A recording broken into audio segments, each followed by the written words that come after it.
Quelle est la stratégie de la FAO pour inciter certains États à diminuer leur consommation de viande dans les restaurants collectifs et à proposer des solutions alternatives?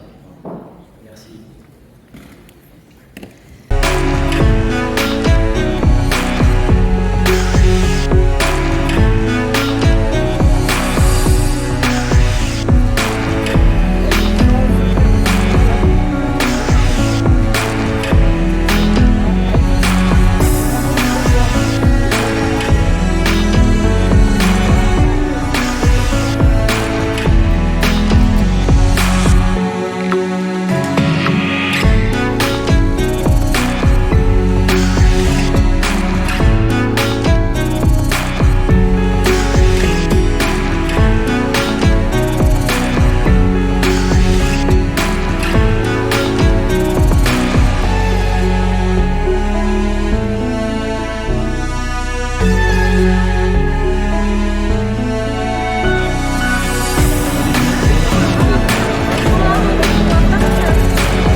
Babel, Babel, de la biodiversità, Babel, e la Pachamama, Babel, il mio rifugio, Babel, regina della natura, Babel, viva Roma! Babel.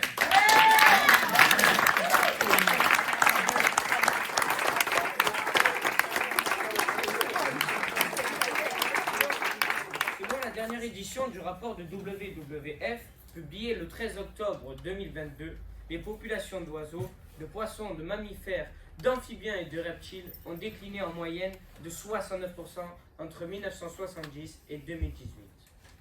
Mais c'est pas tout.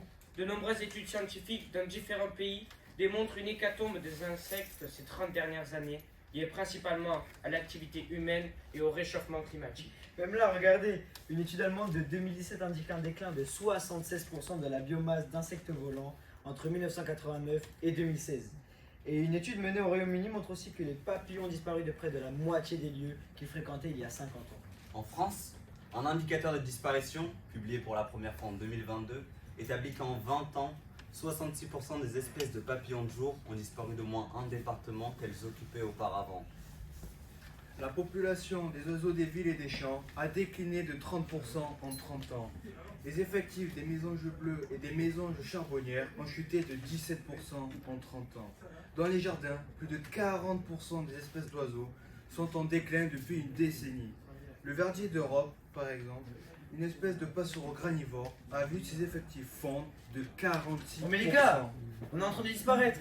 D'abord les oiseaux, puis les insectes, d'innombrables mammifères, et puis ça sera notre tour. Et oui. pourquoi on réagit pas? Pourquoi Il faut attirer l'attention, tirer la sonnette d'alarme, crier, hurler. Il faut arrêter le massacre avant qu'il soit trop tard. Il faut faire réagir. Comment on pourrait faire? Faut trouver une solution, les gars. Bien sûr. Ça y est, je sais. Et si on construisait une tour? Une tour pour prendre conscience de toutes les espèces qui se cachent dans nos jardins. Une tour pour rassembler toutes ces espèces qui vivraient en harmonie. Oui, comme une nouvelle forme d'habitat partagé, c'est ça. C'est ça. Et pourquoi pas? On pourrait la construire dans un jardin. Le jardin du lycée, par exemple. Visible par tout le monde. Les élèves, les profs, les habitants de Saint-Rémy, les touristes. Ou le jardin de la Villa de Médicis. Tu as vu le monde qui passe? Et du beau monde. De grands artistes. Les artistes en devenir. Des politiques, des dirigeants. Le gratin des décideurs. Il y a quelque chose à creuser. On va leur en parler.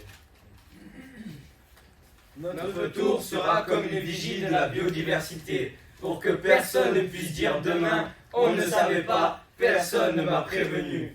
Une tour que l'on garde en tête quand on intervient dans les jardins, que l'on regarde, qui nous rappelle notre responsabilité.